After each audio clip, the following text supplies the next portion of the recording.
So I don't usually just read tweets in a video unless I think that it's something really important. And funny enough, I'm going to be recording a few of these actually today.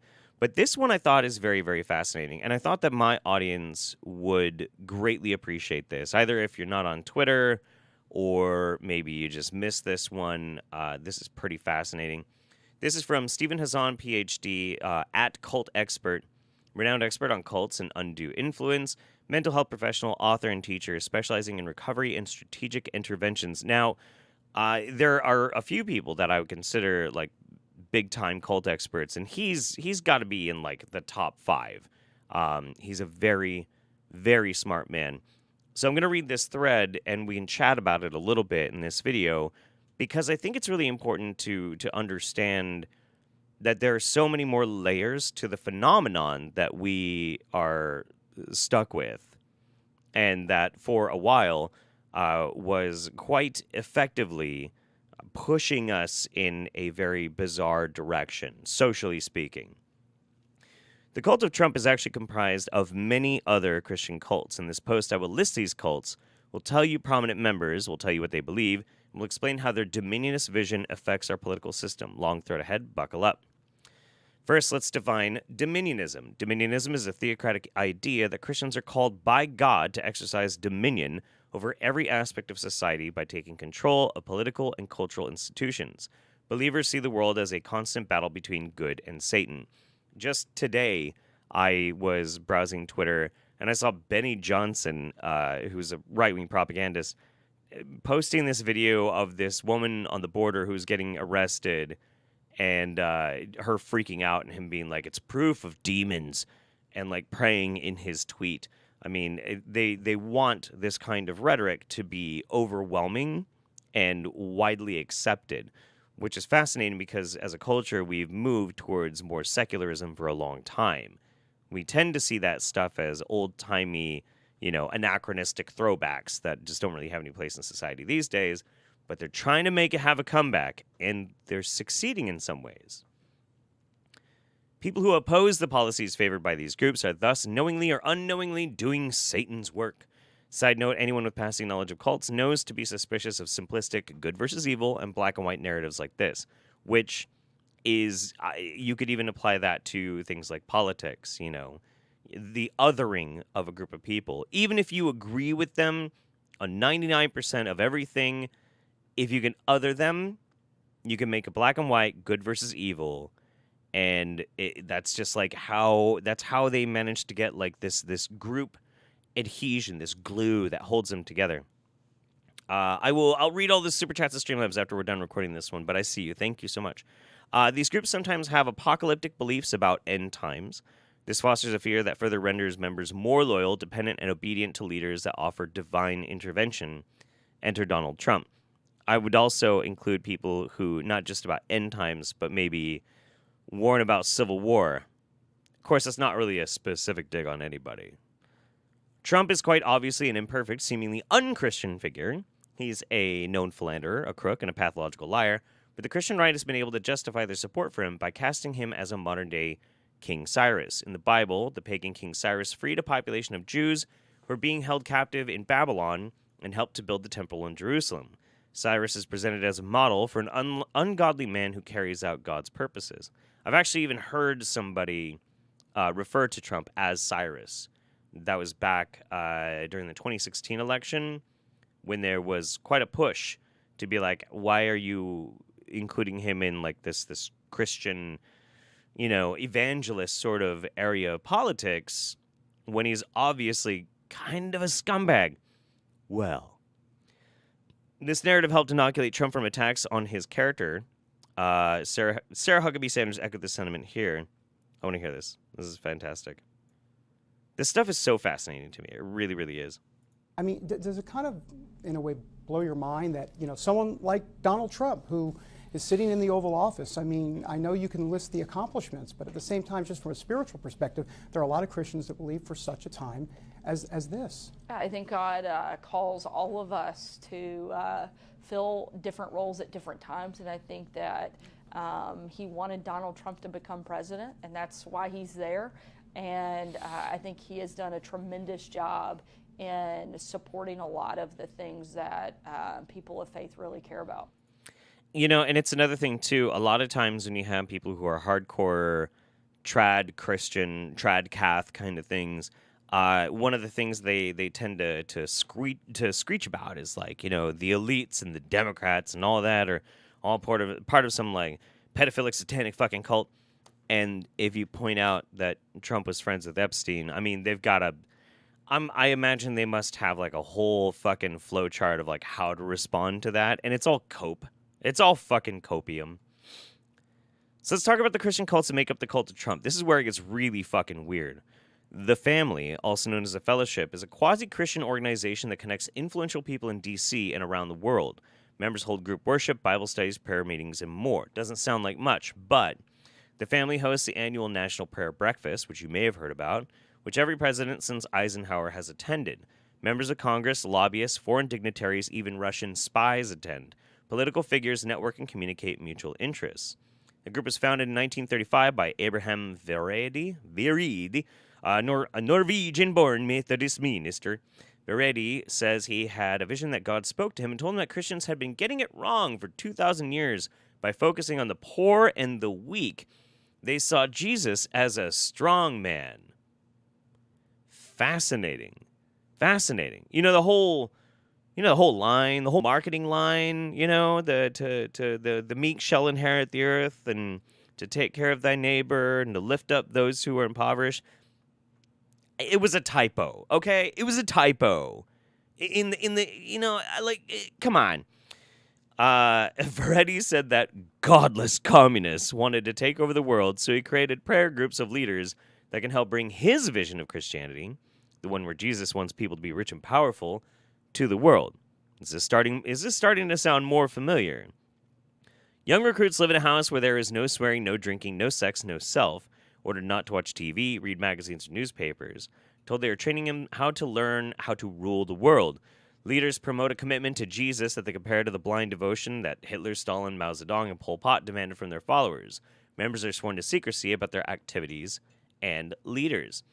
The Family is heavily involved in working to shape domestic and foreign policy. They own a great deal of property, including a $1.8 million three-story townhouse in D.C.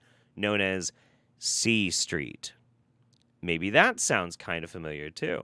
It also sometimes houses members of Congress. I saw a documentary not that long ago talking about, like junior members of Congress and blah, blah, blah. And, like, they were showing how some of these men between ages like 50 and 70 were like rooming together in this house. But they didn't mention that the house is owned by the Family.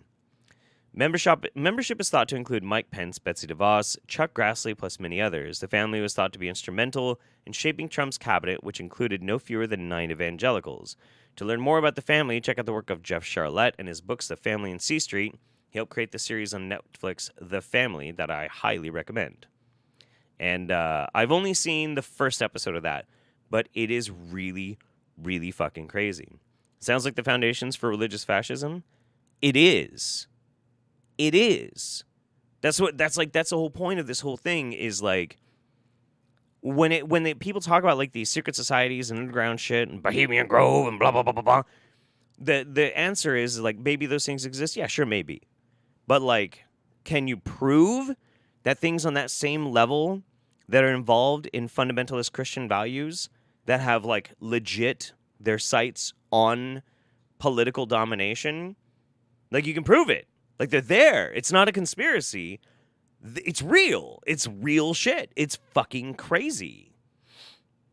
The next one is New Apostolic Reformation, contemporary movement of networks of ministries led by what they contend are modern-day apostles. The NAR largely comprises churches nominally or formally associated with Pentecostal denominations and charismatic movements.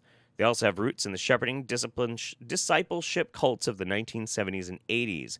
These networks boast significant membership, perhaps millions in the USA, and are reported 300 million worldwide, and many fulfill the criteria of the BITE or BITE model, such as deceptive recruitment practices, restricting access to critical info and people, installing phobias, and more.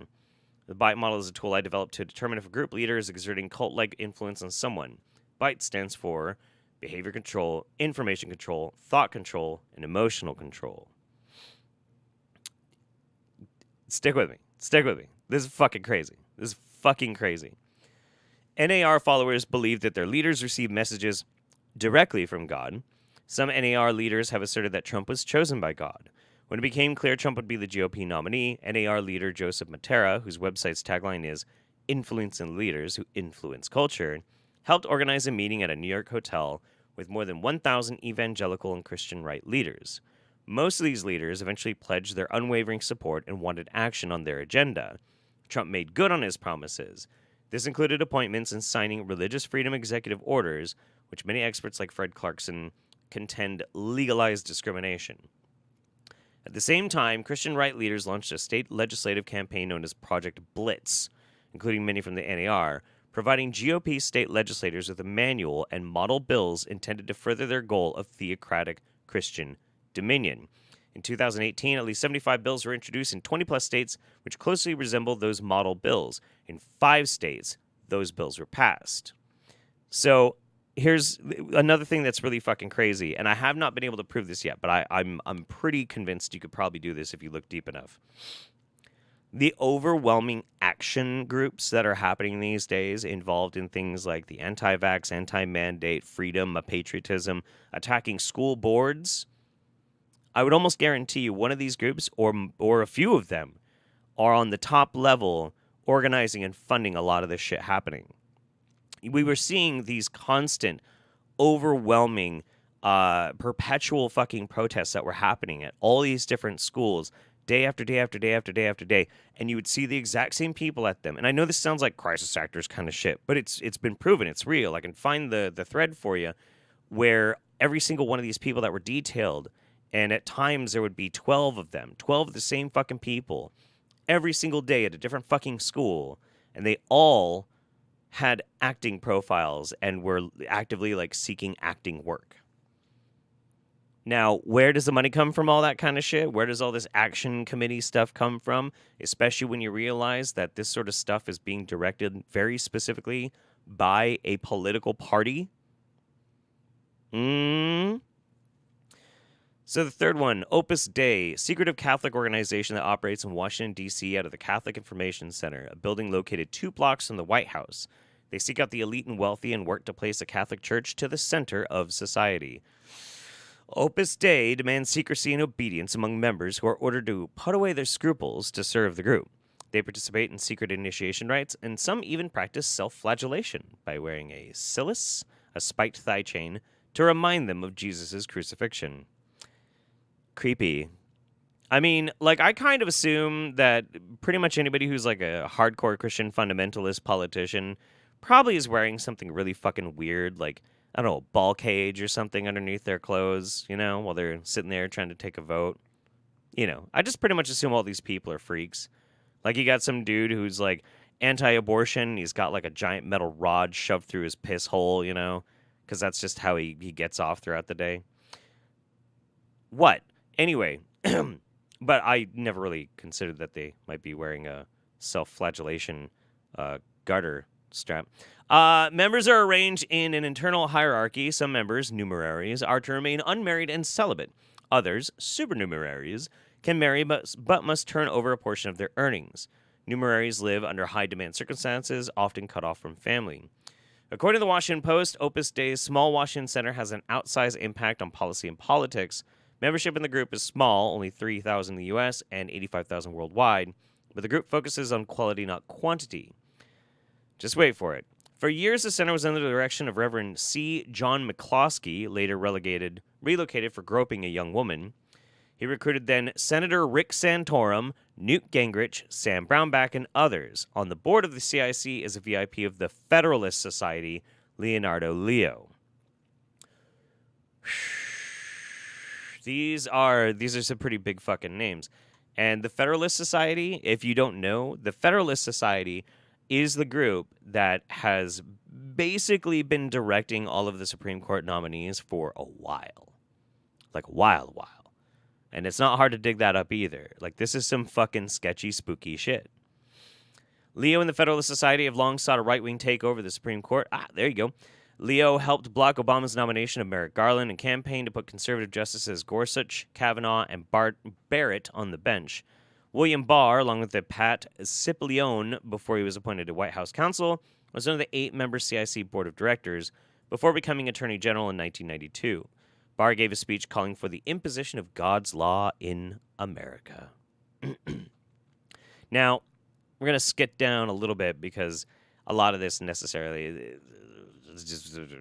I mean, if you want to, you can go find this thread. It's really super easy. It was posted February 1st. Oh, this one's interesting. The Manhattan Declaration. When is the Manhattan Declaration? I forgot.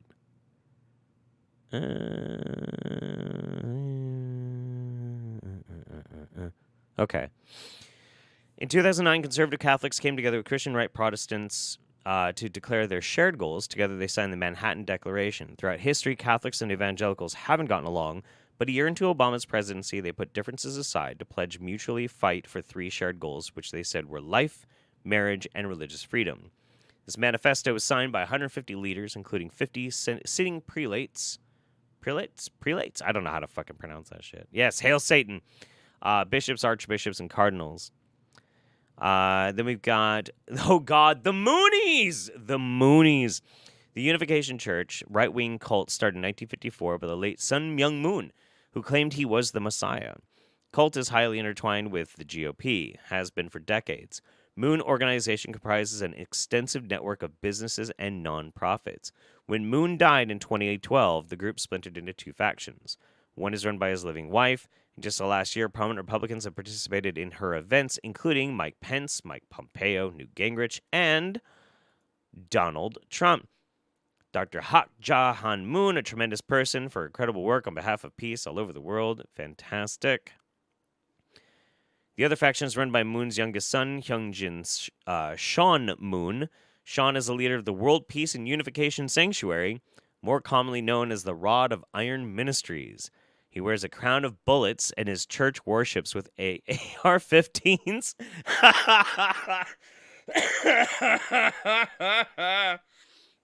Yeah, man. No, this it's absolutely fucking fascinating. Holy shit. And like, dude, right there. Trump, Gingrich, Pompeo, Pence. Yep. Moonies. Yes, very normal, very sane, very sane. Sean purchased a 40-acre compound in Texas to serve as a sanctuary for what he says will be a war with the deep state. In 2021, he hosted an event with Steve Bannon and former NRI spokesman Dana Lash, whatever the fuck her name is. And Sean Moon also brought cult members to the Capitol on January 6th. Amazing. Amazing. For anyone who's around my work, this is the cult that I was a member of for 2+ years in the 70s before I was rescued and deprogrammed by my family. That's fantastic. Moon started, and his organization still runs the Washington Times propaganda paper in Washington, D.C. The Washington Times has published many phony stories that have informed other groups in the broader cult of Trump, as well as penetrated the mainstream, including Seth Rich conspiracy, Antifa really stormed the Capitol, countless climate change denial stories. Moon had ties to Nixon, Reagan, George H.W. Bush, and his legacy is now part of the world of Trump and Pence. There are many other smaller cults associated, but these are the big ones.